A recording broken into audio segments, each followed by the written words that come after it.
As redes sociais entraram em polvorosa após viralizar uma reportagem do portal Metrópolis mostrando que o governo federal adquiriu em 2020 R$ 2.200.000 em chicletes, 8,9 milhões em bombons e 31 milhões e meio em refrigerantes, entre outros itens considerados supérfluos em um ano de pandemia que matou milhares e estourou o orçamento do país.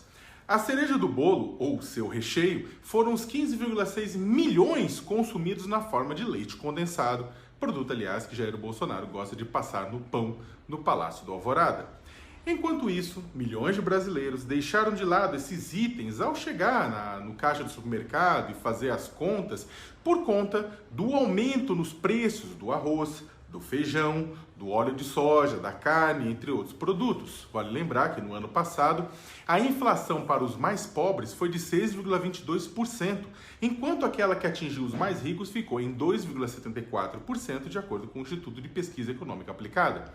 Como justificativa para os gastos, o Poder Executivo afirmou que precisa sustentar uma tropa, literalmente, apontando que o maior gasto nessa área foi das Forças Armadas. Bem, os valores precisam ser investigados, até porque a reportagem mostra que ao consumir 1,8 bilhão em alimentos, o governo gastou 20% a mais do que em 2019, ano que não tivemos uma pandemia. Se não houve um esquema de desvio de verbas escondido em meio ao chiclete ao leite condensado, isso significa que Bolsonaro é mais insensível à situação do país do que parece, ou mais incompetente na gestão do país do que parece, ou os dois juntos. Lagosta para lá, vinhos para cá, gastos supérfluos aconteceram em todos os governos até aqui e também beneficiaram membros do Poder Legislativo e do Judiciário de uma forma vergonhosa. O que causou indignação maior neste momento, contudo, é que Bolsonaro vem sendo criticado por sua necropolítica durante a pandemia, conduzindo conscientemente o país em direção à tragédia e esquivando-se de ser o líder que o país precisa durante uma crise humanitária, mas também econômica. Ao mesmo tempo, a indignação vem do fato que o governo usou a justificativa da falta de recursos para interromper o pagamento do auxílio emergencial em dezembro.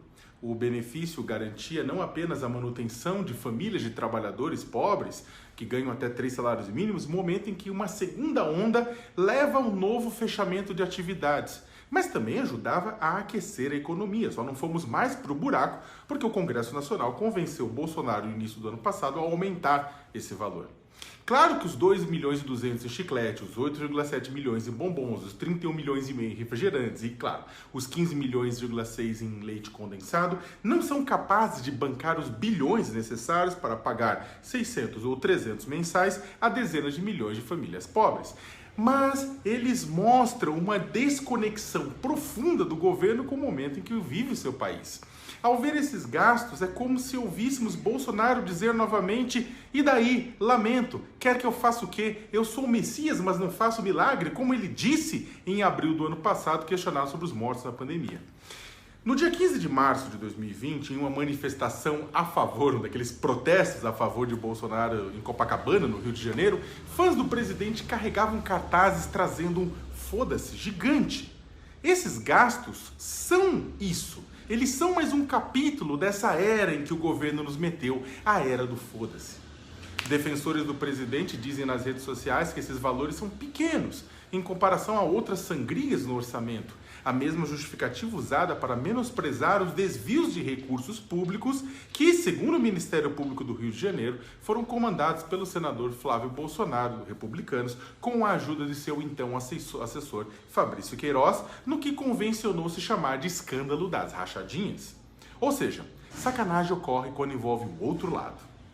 Bem, o ano começa sem oxigênio, sem perspectivas de vacinação em massa, sem empregos, sem auxílio emergencial, mas com a garantia que chiclete, bombom, leite condensado e cara de pau não vão faltar ao governo Bolsonaro. Qual?